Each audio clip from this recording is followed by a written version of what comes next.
ጠይቂያት መቼስ አብዳ ነው መሳሳሙንስ ኦኬ እሱንም ያኔ ይሄ ቤላ የሚባል የአቡዳቢ ድንግል የተረገመ የሆነ ነገር አርጓት ነው የመጣችው ከንፈሬ ላይ መጀመሪያ ቀንም በመጣጣ አይደለው እንጂ እንደዚህ አይነትም የሚያቀላልድ ነገር የለም ኦኬ ምንም አይነት እሱ ነው መጀመሪያ ከዚህ እንትን ያላ ምንም አይነት ነገር የላችሁም ግን ይሄ የተረገመ ምንም አይነት ግልኝ ይሄ ህብረ ሰረሰራዊ ግንኙነት የለንም ኦኬ ዝም ብሎ መሳሳ አንዴስ በመጠጣ አሳሳተች ሁለተኛው የሚገርምሽ ነገር እኔ ኡፍዬን ከልብ ማፍቀር የጀመርኩትኝ ከንፈሯን የቀመስኩት ነው እውነት ለመናገር በቃ ቤታዩ ወይኔ ቤታ ብታያት ቢረዲ ነው ሰራልኛል ሴተኝ ኮሽ ቪንት ነው የምትለቅለው በቃ ከዛ በኋላ ነው እኔ ሆነስትሊ ያፈቀርኳት ከልቤ ሙትት ነው የምትለው ሆዴ ትላለች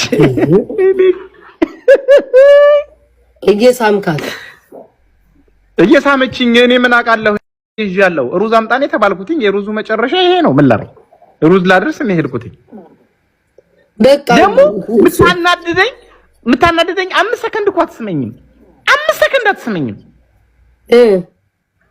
በቃ የሆነ በቃ እንደዚህ ንክት ምልስ ምኑ እንደሚያስደስታት አላውቅም ወስውሳኝ እየመለሰችኝ እኔ ከዛ በኋላ ነው እውነት ለመናገር ግን ያፈቀርኳትኝ ከልቤ የሆነች ድምሩ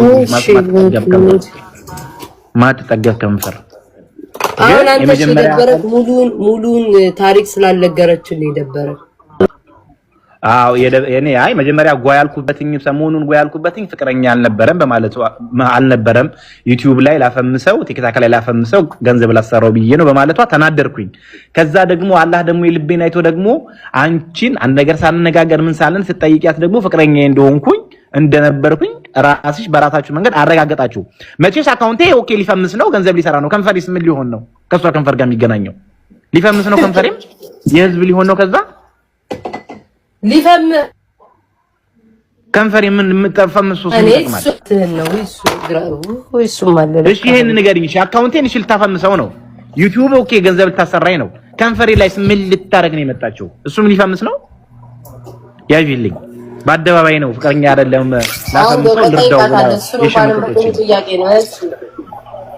በቃ ካሁን በኋላ እስከ ዛሬ የነበረ ነገር ውሸት አይደለም ፍቅረኛዬ ነበረች ፍቅረኛዋ ነበርኩኝ አለቀ ከዛ በኋላ ሰው ካዲያ ለምንድነው እኔ ደግሞ ላንተ ጠይቀ ፍቅረኛ ከነበራችሁ ለምን አንዴ ብቻ ነካ ያያረገች የምታልፈው ሙሉ ማክስ ነው ምን አቅላታለሁ ይሄ እኔም ጥያቄ ነው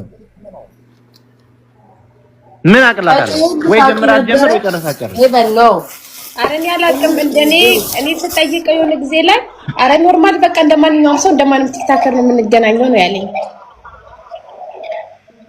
ተቀየረ እኮ ከዛ በኋላማ ስንት ነገር ተቀየረ ማይቀየር ነገር የለም እኔ እህት አይደለም ማይቀየር የለም አንቺ ራሱ መጀመሪያ የምትበይው ሜላት ቆሎን ነበር አሁን የምትበይው ሜላት ቆሎን ነው አንቺም እኮ ባቅምሽ ተቀየረሻል ኢምፖርት ኤክስፖርት ቆሎ አይደል እንዴ የምትበይው የድሮ ያቺ የ25 ድርሃማን ቆሎ ትበያለሽ የ100 ድርሃም ቆሎ ነው የምትበይው ሀቢብ አሁን መጀመሪያ ስጠይቅ ምን አልከኝ እኔ እንደማንኛውም ቲክታከር በቃ አገኛታለሁ ስንገናኝ ምናምን ቪዲዮ እንሰራለን እንጂ ምንም የለንም ማለት አይደል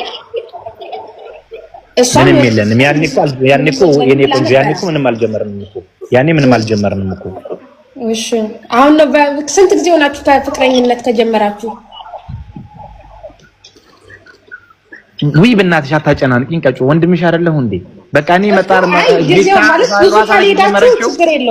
ብዙ ከሄዳችሁ ራሷ ነው የጀመረችው እሺ ሀቢብ ትታረቃለህ ኖ ምንድነው ይኸውልሽ አሁን እሷ ምን አለች መሰለሽ ቀጮ ምን አለች መሰለሽ የችግሬ ጊዜ ካደኝ የችግሬ ጊዜ ጥሎኝ ሄደ ብላለች አይደለ እኔና እሷ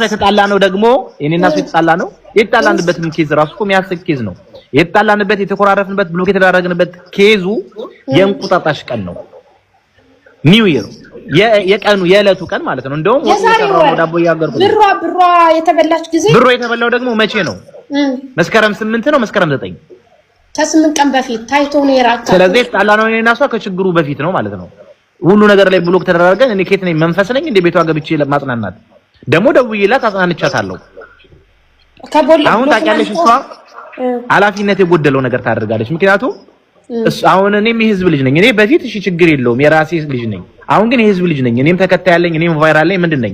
እሷ የምታወራብኝ እሷ የምትናገርብኝ እያንዳንዱ መጥፎ ነገር በተመልካች ዘንድ እውነት ነው የሚመስለው። እኔ በችግሯ አራኳትኝም።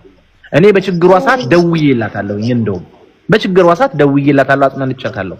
የምትፈልጊው ነገር ካለ ከጎንሽ ነኝ ብያታለሁ። እኔ እና እሱ የተጣላ ነው በፊት የተጣላ ነው ቦሬ በሰው ወሬ እኮ ነው የተጣላ ነው። እና የሰው ወሬላችሁ ውስጥ ሰው ትከታላችሁ። ባክሽ ተይኝ። እኔ እናት የእውነት ሀቢብ ለምን ከቻልክ ዱንያ ላይ ከቻልክ መልካምና ጥሩ ሆነ ለመኖር ሞክር። ማንንም አዛ አታድርግ። የማንንም ልብ አትስበር። ማንንም አትጉዳ።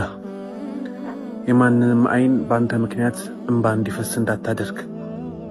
የማንንም ህልም አታጨናግፍ። የማንንም ፈገግታና ደስታን አትቀማ። ወዳጄ ዱንያ እኮ ሁሉ ነገር አይገባትም። ዱንያ ታልፋለች፣ ጊዜም ያልፋል፣ ሁሉም ይሄዳል። ግን አንድ ቀን ትገነዘባለህ፣ አንድ ቀን ታውቃለህ። አንድ ሰው ዱንያ ላይ ሊያሳካ የሚችለው ትልቁ ነገር መልካም አሻራና ጥሩ ስም፣ ጥሩ ትውስታ ነው። ታዲያ ወዳጄ መልካም ሆነ ለመኖር ሞክር። ለሰዎች ጥሩ ሁን፣ ጥሩ ተናገር፣ ጥሩን ነገር አድርግ። ከቻልክ ይህንን አድርግ። አላህ ያስደስታችሁ።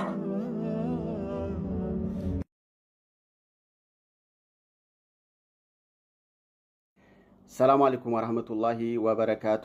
ዛሬ ደግሞ ቪታሚን ዲን ከሚገባው በላይ መውሰድ ምን አይነት ጉዳቶችን ያመጣል የሚለውን አጠር አድርጌ ልንገራችሁ ብዬ ነው። እንግዲህ ቪታሚን ዲን ለረጅም ሰዓት ያህል የሚወስዱ ሰዎች አሉ። ለምሳሌ ለወራት ለአመታት የወሰዱ ሰዎች አሉ።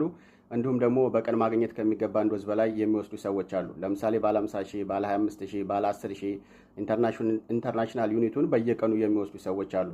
እንግዲህ የቫይታሚን ዲ ዋና ስራው ካልሲየምን ወደ ሰውነታችን ውስጥ በማስገባት ስራውን እንዲሰራ ማድረግ ነው። ስለዚህ ብዙ ቪታሚን ዲ ወሰዳችሁ ማለት ብዙ ካልሲየም ሰውነታችሁ ውስጥ ተጠራቀመ ማለት ነው። ይሄ በሚሆንበት ሰዓት ላይ አንደኛ ነገር ኩላሊታችሁ እንዲጎዳና ለኩላሊት ጠጠር እያጋለጣችሁ ነው ማለት ነው። እንደ ካልሲየም ኦክዛሌት አይነት ጠጠሮች እንዲፈጠሩ ያደርጋል ማለት ነው።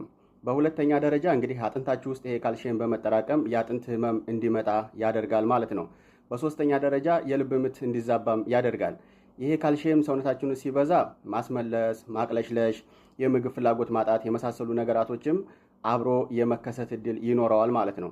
ካልሲየም ሰውነታችሁ ውስጥ ሲጠራቀም ቶሎ በመሽናት ሰውነታችን ውስጥ ያለው የፈሳሽ መጠን እንዳይመጣጠንም ያደርጋል ማለት ነው። ስለዚህ ካልሲየም በምንወስድበት ሰዓት ላይ ሐኪም በነገረን ዶዝ መሰረት መቼ መውሰድ አለብን፣ ምን ያህል መውሰድ አለብን፣ በምን ያህል ጊዜ መውሰድ አለብን የሚለውን ነገር የተመጣጠነ መሆን መቻል አለበት ማለት ነው። ከዚህ ውጭ ግን ቪታሚን ዲ እንደ ልብ ስለተገኘና ፍሪጅ ውስጥ ስለተገኘ ብቻ መወሰድ የለበትም ማለት ነው። ህይወታችን ውስጥ አደጋ ላይ ሊጥል የሚችሉ ጠንቆችን ይዞ የመምጣት እድል ይኖረዋል።